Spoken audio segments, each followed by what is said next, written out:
Assalamualaikum warahmatullahi wabarakatuh.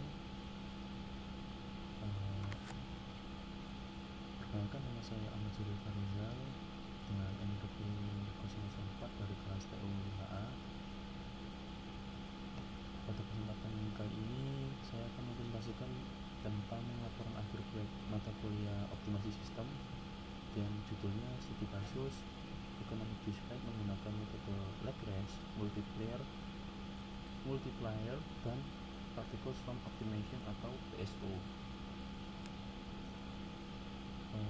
Tujuan utama dari proyek ini yaitu menentukan pembagian daya atau dispatch yang paling ekonomis dari 4 unit pembangkit mulai dari suplai beban, yaitu totalnya sebesar 1200 MW. Analisis dilakukan pada dua kondisi studi kasus, di mana studi kasus pertama yaitu sistem tanpa batasan kapasitas atau unconstrained. Kemudian dengan studi kasus yang kedua yaitu sistem dengan batasan operasional constrained berupa batasan minimum dan juga maksimum. Lalu melakukan simulasi komputasi PSF menggunakan MATLAB. Untuk menyelesaikan kedua studi kasus tersebut yaitu dibutuhkan metode Lagrange multiplier untuk perhitungan manual dan juga penyelesaian menggunakan MATLAB, coding MATLAB dengan metode PSO. Lanjut ke perhitungan manualnya. Di sini saya sudah membuat. Nah, ini untuk hasil perhitungan manual metode Lagrange multiplier-nya. Di sini keempat pembangkit diasumsikan dapat beroperasi tanpa batasan atau tidak ada batas minimum dan maksimumnya.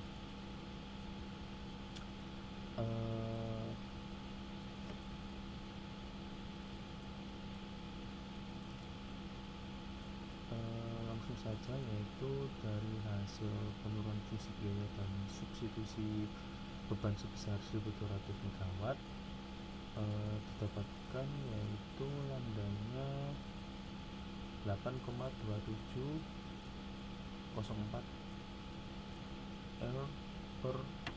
R megawatt per hour. Ya, dengan nilai ini didistribusikan secara proporsional. Total biaya operasi yang didapatkan dari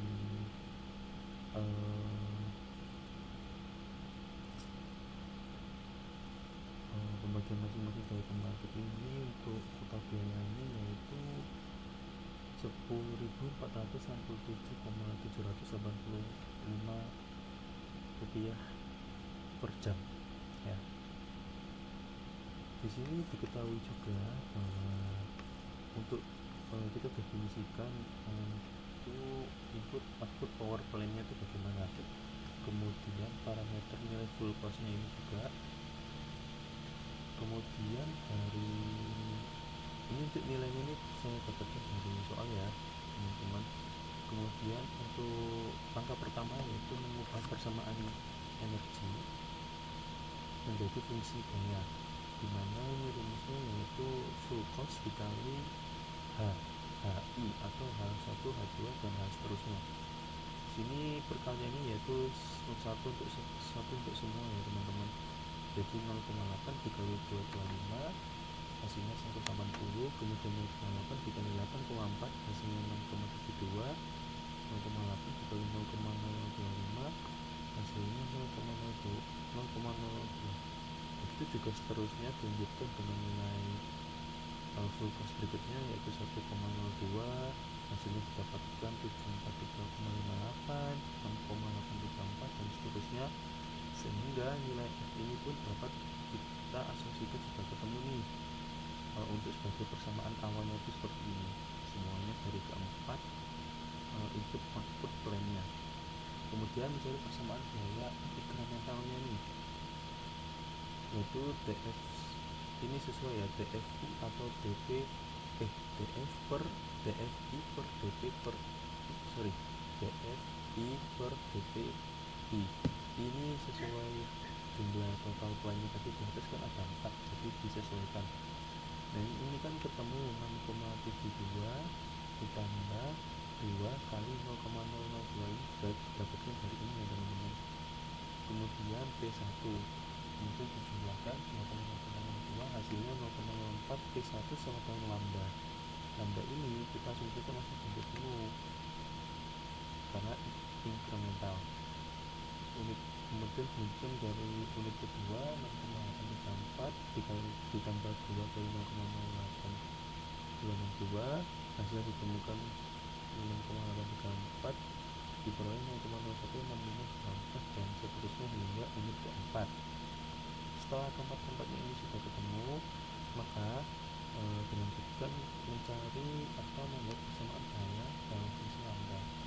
Setelah ketemu pembangkit 1 0,04 P1 sama dengan lambda dikurangi 6,72 lambda di sini kan asumsikan yaitu 1 ya teman-teman. Jadi 1 dibagi 0,04 yaitu 250 lambda dan 6,72 dibagi 0,04 dengan min 1680. Jadi asumsikan kayak 1 per 0,004 terus ini dikurangi kan penyebutannya sama ya teman-teman. Jadi saya satukan 6,72 ini 0,004.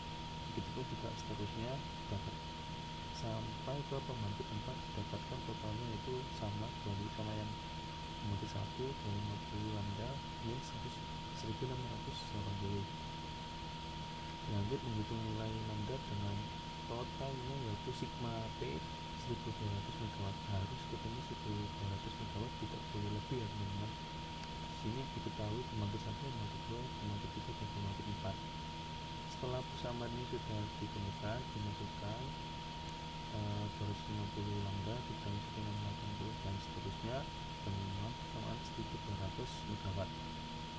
Kemudian kita pisahkan koefisiennya, kita kelompokkan masing-masing 250 ditambah 60,518 tambah 222 tambah 250 dikali lambda min total daya pembangkitnya ini pasangannya lambda tadi 1680 dan sekian. Setelah itu didapatkan totalnya yaitu 772,74 hingga lambda min 5273,58 kemudian 1200. Kemudian 1200 ini kita pindah rumuskan jadi plus, terus kita jumlah, kemudian hasil lambda ini ketepatnya ini kita dapatkan dan kita bagi temukan hasilnya 8,2704 rupiah per megawatt per jam ya. Kemudian lanjut ke langkah berikutnya yaitu menghitung pembagian masing-masing daya pembangkit nih. Udah diketahui kan lambdanya tadi udah diketahui, sudah ketemu, kita masukkan persamaan awalnya tadi ke ini nih. Nah ini ini kita masukkan persamaan ini tadi di langkah ketiga. Lanjut 250 dikali 8,274 dikurangi 1690 ditemukan 2067,6 dikurangi 1680 ditemukan hasilnya untuk pembangkit 1 dihasilkan 387,6 MW. Kemudian untuk pembangkit 2 ditemukan 86,928 MW. Untuk pembangkit 3 337,864 MW. Ini disesuaikan sama rumusnya ada ya teman-teman. Jadi saya jelaskan untuk persamaan yang pertama pembangkit 1, pembangkit 2, pembangkit 4 disesuaikan dengan nilainya ya. Begitu juga untuk pembangkit 4 ditemukan yaitu 387,6 MW karena sama dengan pembangkit 1, yaitu anggap saja yang 4 ini kayak sisanya dari 1200 MW ya. Lanjut ke perhitungan total beban.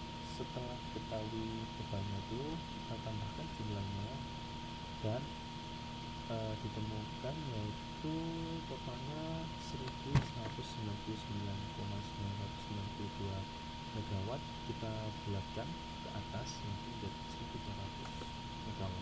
Selisihnya 0,08 ya teman-teman, dengan nilai lambda yang diketahui 8,2704. Kemudian untuk perhitungan ini sendiri kita masukkan persamaan awal tadi yang di langkah pertama ini. Nah ini kita masukkan tadi, kita masukkan kan nilai P setiap pembangkit kan udah diketahui. Kita masukkan 180 6,72 dikali 387,6 ditambah 0,02 dikali 87,6 kuadrat. Kita masukkan semua persamaannya dan diketahui yaitu 3085,139. Ini hasil akhirnya. Untuk perhitungan biaya yang kedua dan seterusnya juga begitu ya, disesuaikan aja dengan persamaan yang di langkah awal-awal tadi sebelumnya, karena semuanya saling bersangkutan dan berkaitan.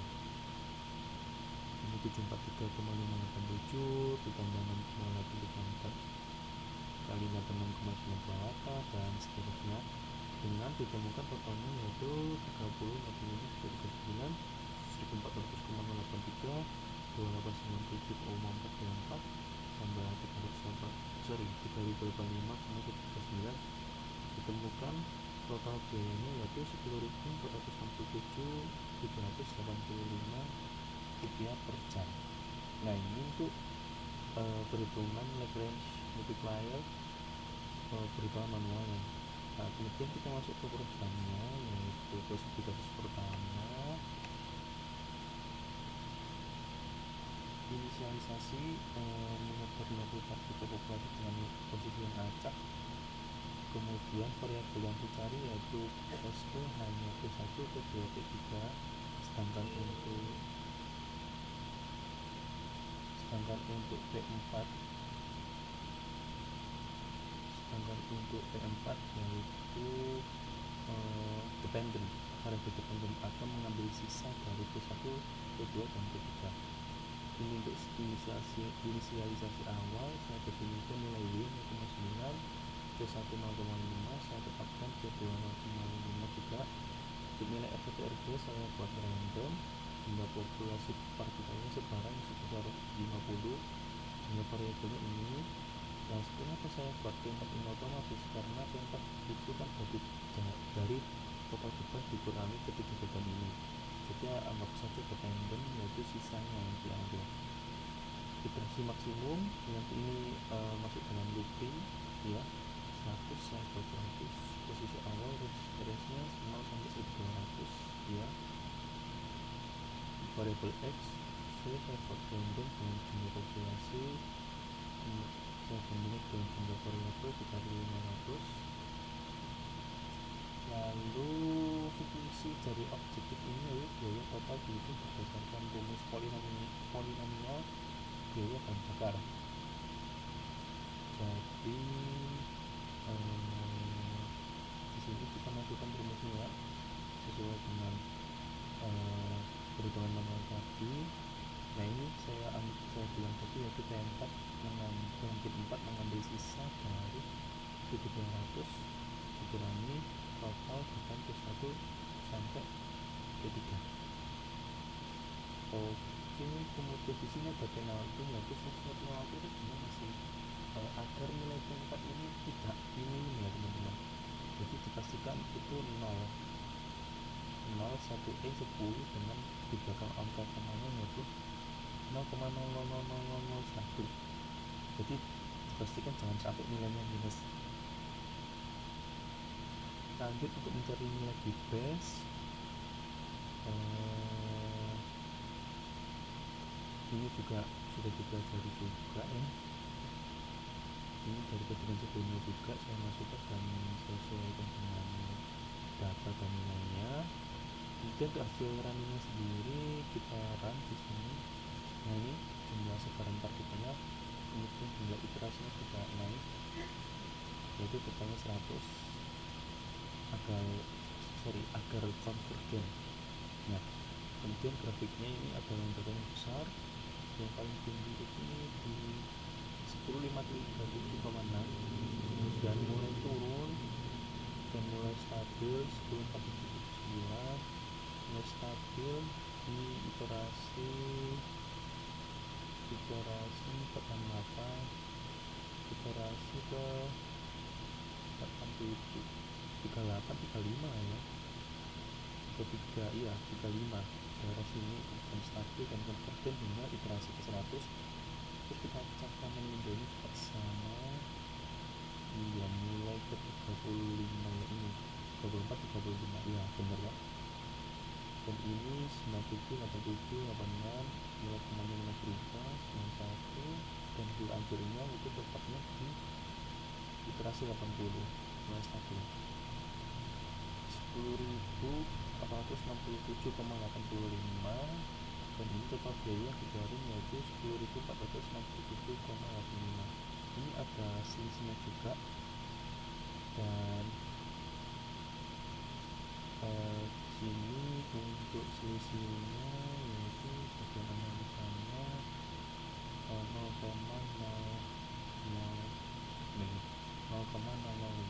jadi sangat minim banget ya teman-teman. Oke, kemudian dilanjut pada studi kasus yang kedua. Nah, diberikan datanya sebagai berikut. Untuk perhitungan manualnya kita buka di sini. Diketahui ya teman-teman, H1 510 ditambah 7,2 dikali pembangkit 1 ditambah 0,0012 dikali P1 pangkat 2, tapi di sini ada batas minimum dan ada batas maksimum, dan tidak boleh melebihi 1200 nih. Ini untuk pemakaiannya teman-teman. Pemakaiannya tidak boleh lebih kecil dari 150 dan lebih besar dari 160. Jadi ada margin di tengah-tengah antara kedua batas bawah dan batas atas ini. Begitu juga dengan H2 H3 dana 4, full costnya juga kita butuhkan juga. Lanjut ke perhitungan manualnya. Di sini tadi status kedua ya, yang sekolah atas lanjutnya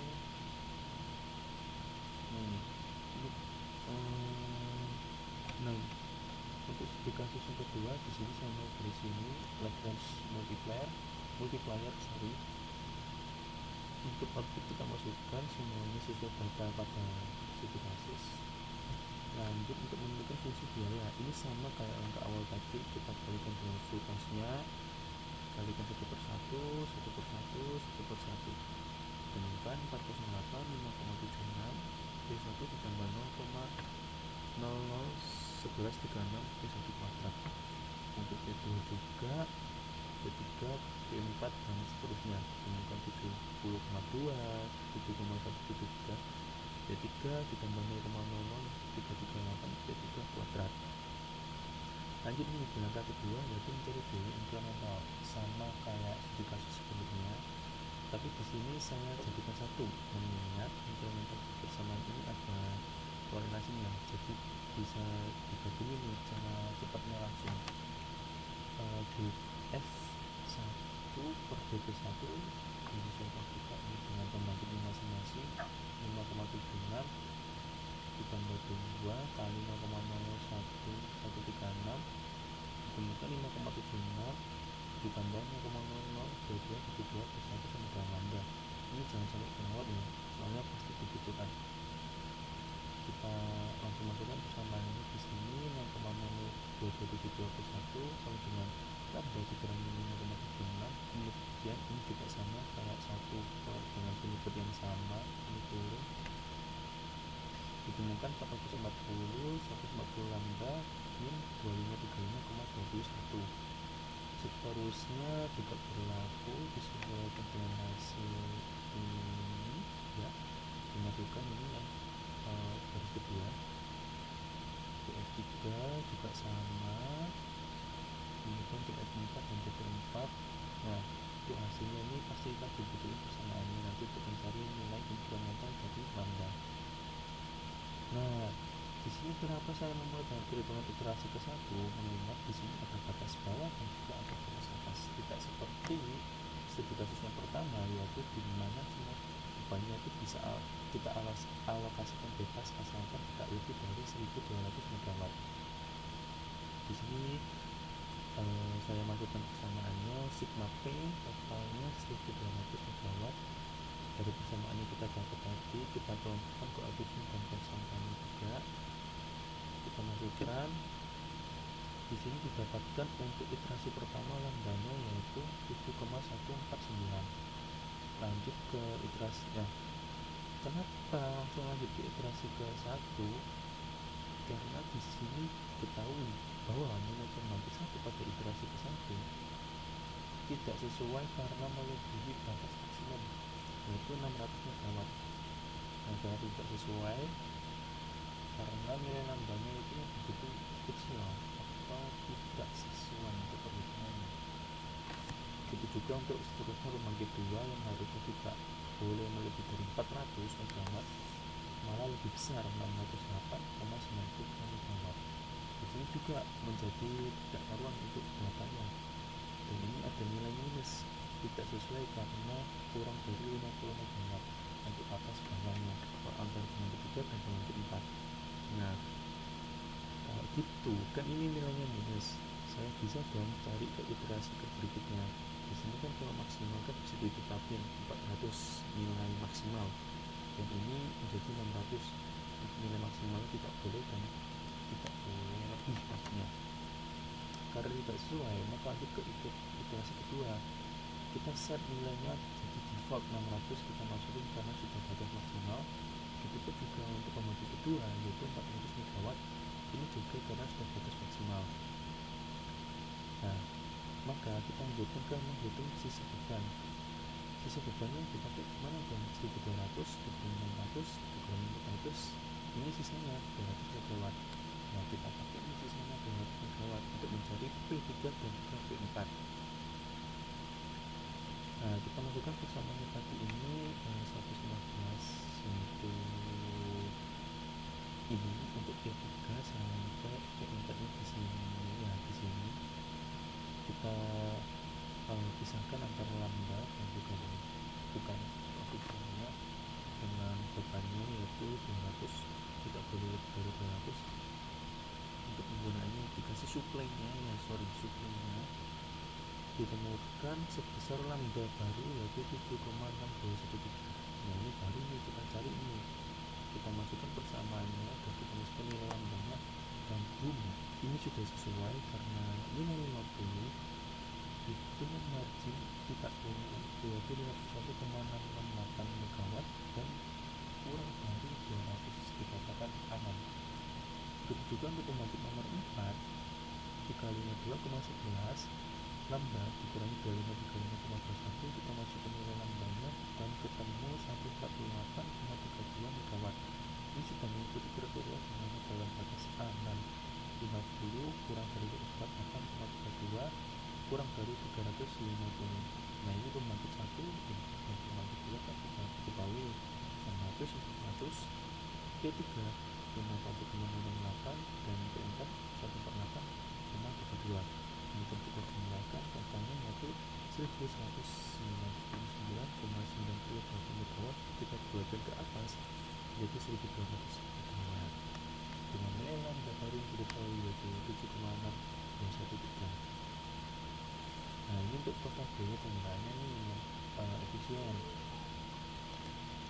Di sini diketahui kita masukkan ke persamaan pada angka pertama tadi ya, 600 ditemukan 4,423,9 dan juga P2 217 ditambah 5,495 dikali 400 ini juga 400 kuadrat. Kita masukkan ditemukan 632,8, juga ditemukan 452,394, P4 1609,142. Nah, totalnya ini kita jumlahkan semua, kita dapatkan biayanya yaitu 8.996,776 R per H. Lupa masih ini R per H. Nah,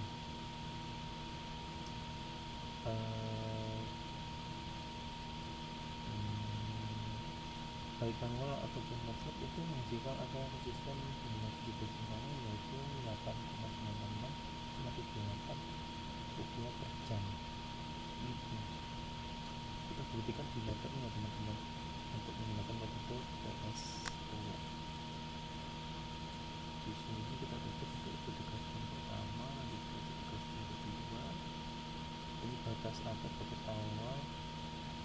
saya tetapin saya milih ini untuk inisialisasi awal. Untuk jumlah populasi sebarannya yaitu di 170, masih sama dengan iterasi 100.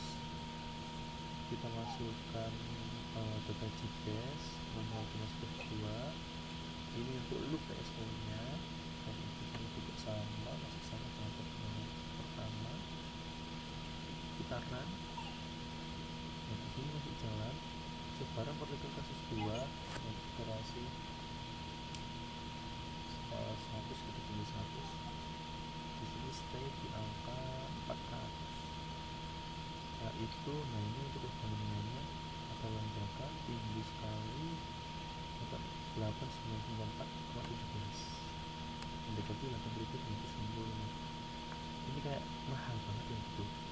Kemudian ada penurunan lonjakan yaitu 896,87, di sini 896,87, dan seterusnya mulai stabil. Jadi dari sini ya, dari sini turun mulai dari 3 ya, iterasi ketiga ya. Kita cek command window ya, iterasi ketiga benar, biayanya jadi turun 87, 89, 87, dan konstruksi di iterasi ke-9 ya. Sini ketahui semuanya sesuai dan manual walaupun ada sedikit tanpa dalam koma.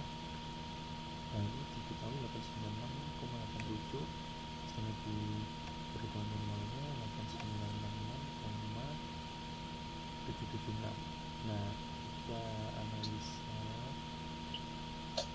Nah di sini didapatkan bahwa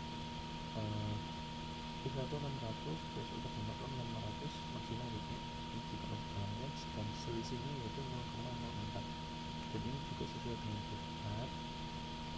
Dalam metode lakukan kita mulai lambda awal 7,9 pada iterasi pertama, dan ini untuk bisa dibagi memiliki kapasitas. Maka dari itu dilakukan pengujian manual atau kita set nilai awalnya tadi. Kemudian lambda baru ditemukan 76,613. Nah setelah itu biaya operasi pada kasus 2 lebih jauh lebih rendah dibandingkan di kasus pertama karena perbedaan parameter harga bahan bakar. Ini juga mempengaruhi. Kasus 2 mengubah yaitu biaya yang jauh lebih murah 0,7 rupiah MBTU dibandingkan kasus 1 yaitu memiliki kenaikan 1,02 rupiah MBTU, sehingga pembedahan maksimal pada kedua di kasus 2 memberikan pengalamatan yang signifikan.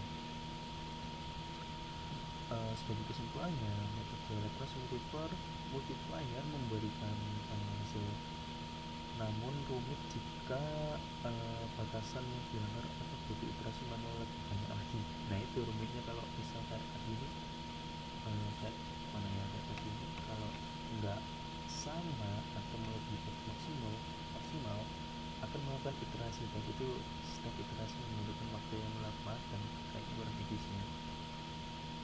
Dan untuk metode PSO ini terbukti lebih praktis dan fleksibel untuk sistem yang kompleks karena mampu menangani batasan yang constraint ya melalui visi dan tadi ya.